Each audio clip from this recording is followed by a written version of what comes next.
All right. Um, so I think this was said that I guess the Ryujo gets nailed by the Serov.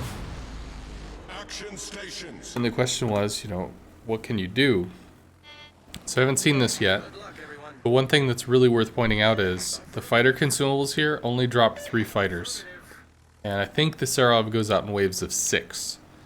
So even if you did get fighters to tag, you could trim off the incoming damage by 50%. I mean, it's helpful. But Serov still has a lot of damage. Okay, first off, this is not going to be correct. You're aborting getting information for your team to chase after planes you're not going to catch, to not be able to do anything to them. This is not the correct play. You'd already spent, 30 to 40 seconds getting here. Keep going, get your team the information they need to be able to set up.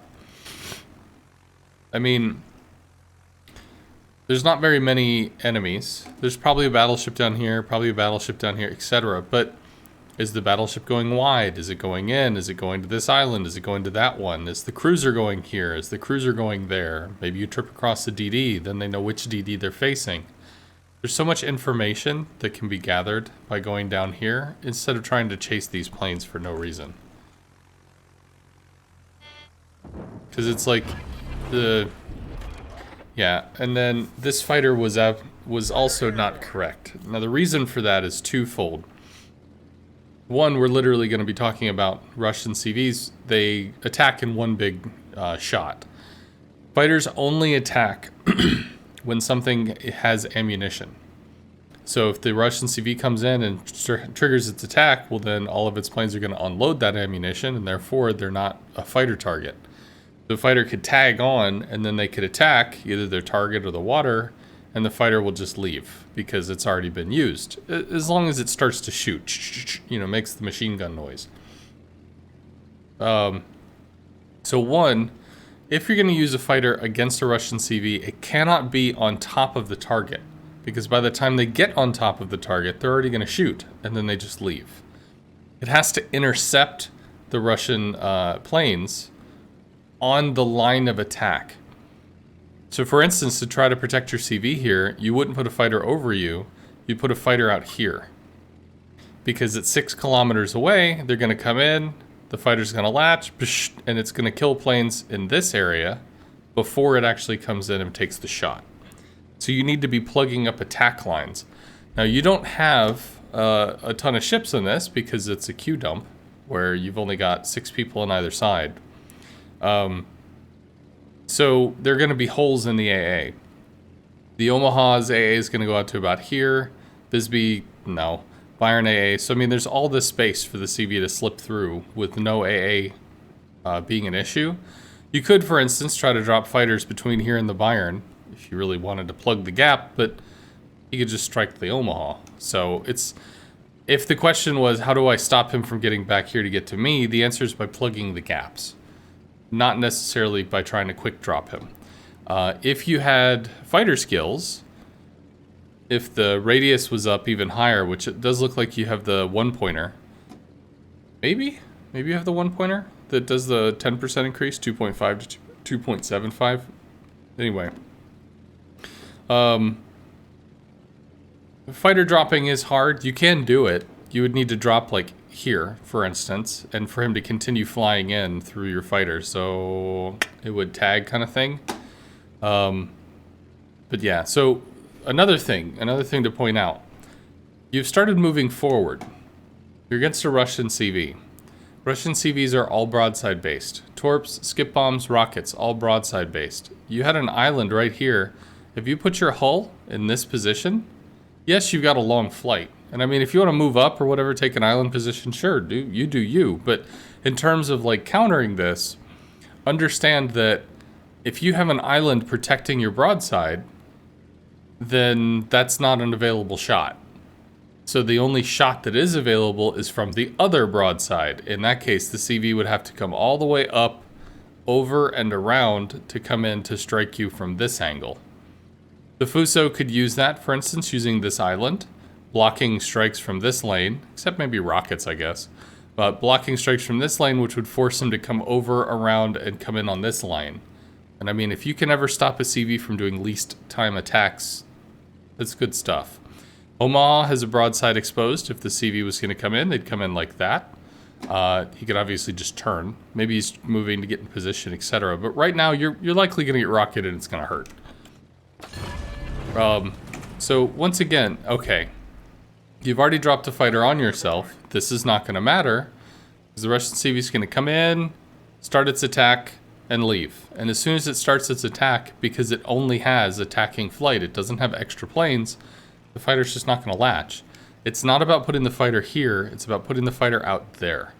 And again, because you broke cover, now he has a line to come right in and strike you, so that's just not going to work out very well for you. This is probably like a good 12k. Okay, 11. Almost 12. Enemy force detected. Alright, so let's stop and look at the shifting landscape, because you're going to have more planes coming. You have a Fuso, some AA. Granted, Russian CV planes have really shitty health. They don't have good health. Which means they're not going to fly over the Fuso to get to you. They could. They'd take like 2 planes, 3 plane losses to do so, just because they really don't have health.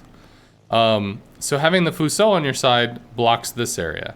Having the Omaha on this side blocks this area. So this is the only real path to get to you. Dropping a fighter on yourself on the Visby, he's just going to slip through. So realistically, we're probably just going to watch the planes come like this and strike you again. And again, without this island blocking your side, he has access. He doesn't have to go all the way around the Fuso to come in and strike from this angle. He's just going to go through the open gap. And the Omaha is going over here, so it'll be even easier. He'll just least time it. Assuming he continues trying to snipe you anyway.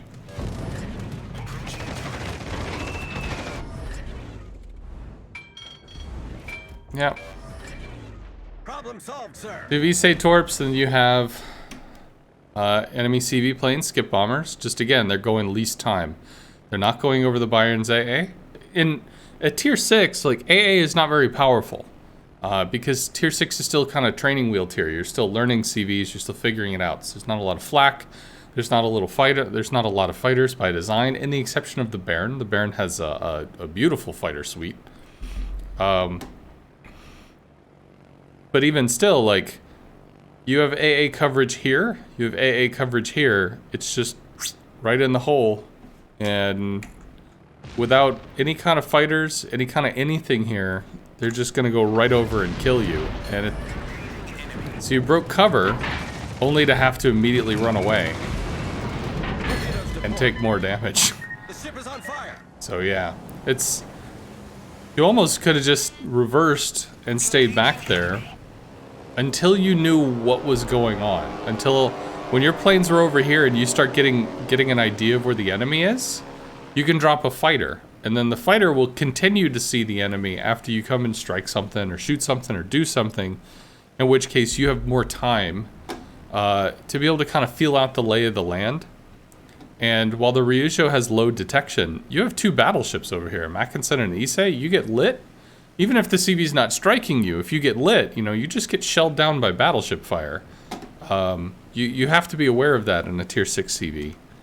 So I'm pretty sure he's just... In this case, he might fit between the Bayern and the Fuso and just come in and kill you. Or he might go around. He's gonna go around. So it'll take a little longer for him to do it. He's going for the Bayern, which is not the correct play. Strange. Why wouldn't he kill you? I guess he must not have realized how much damage you took. Affirmative. Or maybe he's just trying to work on, what's in front of him. Fighter airborne. Okay. So, right there, with the Mitsuki, if the Mitsuki closes with the battleship, it dies, as we see. Instead of dropping the Mitsuki front in, you want to try to drop across the nose of the Mitsuki and force him to turn. Either charges and eats torps, or he turns and the battleship gains distance away from the Mitsuki. And potentially, like, reloads his guns and takes another shot. But you're not going to be able to do anything to the Mitsuki. And now the CV... Sorry, Issei, I think, is... Well, they're racing for it. Serov is probably going to get it just because he would drop faster than the Torps, and you should be dead now. Yeah. So, just kind of like recapping from the beginning. The first thing that happened, the enemy CV got vision on your team, and you did not get vision on their team because you turned to give protection, fighter protection to a Visby. And Russian CV does not rocket destroyers. The delay on the rockets is pretty significant unless the destroyer is actively screwing up by leaving their AA on and saying, I'm over here, and just waiting to get shot. There's no threat. There's no threat on a destroyer from Russian rocket planes. Yes, there's always threat, but realistically, there's no threat. So not having that information versus them having that information automatically puts your team on the back foot. And then moving out of cover. One